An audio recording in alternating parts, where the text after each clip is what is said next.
So the first thing you do, make sure that the spring tension is set to 7.5, and then once you've checked that, you mark the sliding roller's position on the top and bottom to give you a place to tighten it back to after you remove the spring.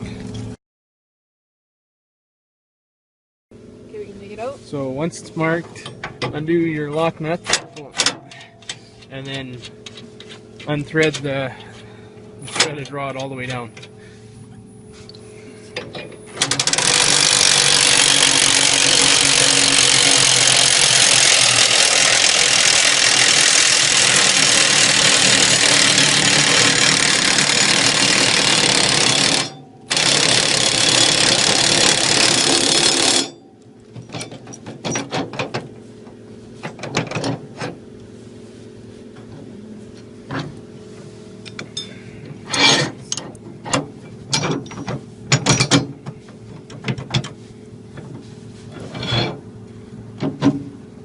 Hold that washer up.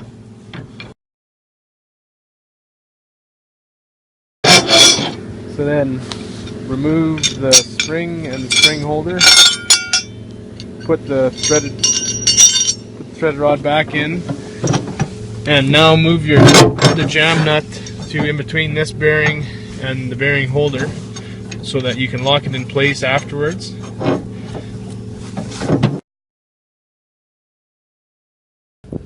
So then once you've threaded the rod back in, it'll extend quite a ways. Just move the bearing back to where your original marks were.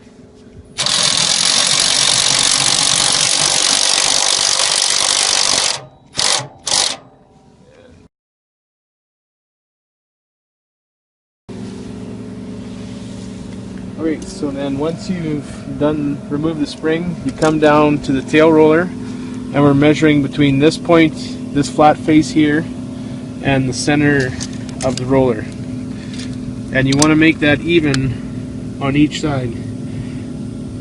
So from this point, it's roughly 3 and 30 seconds. Usually it's right around 4 inches. To confirm that, I'll measure this distance, which is critical, and then I'll confirm with this tensioner distance. This is less critical because it's susceptible to bending, so this distance is the critical one to set.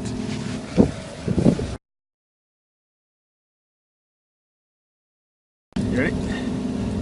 After measuring the tail roller, we adjust either side to make them completely symmetrical from the center of the shaft to this reference point.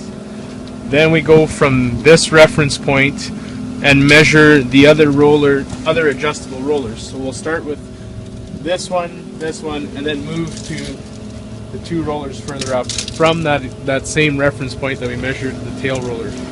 And then we'll continue by making them equal on both sides before we try to adjust the tracking of the belt.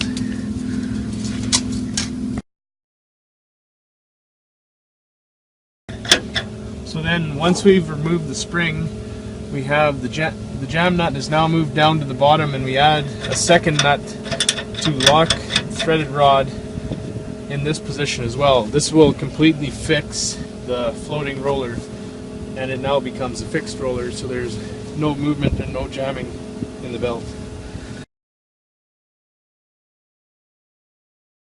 So once we've cleared everything up, we first come down here and check the alignment on these 2 rollers. If there needs to be adjustment, we adjust the pushback roller.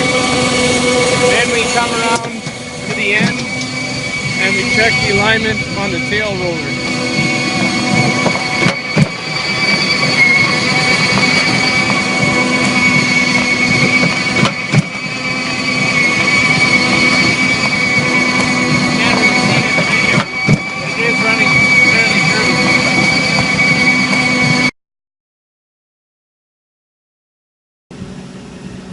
After you've adjusted all the rollers and taken the springs out, the last thing to check is the flashing. And we're talking about the transition flashing. It's right underneath here where that roller goes up. you want a tight seal right in there. So you want that flashing to be right up against that roller, just how it is there, and you don't want a gap.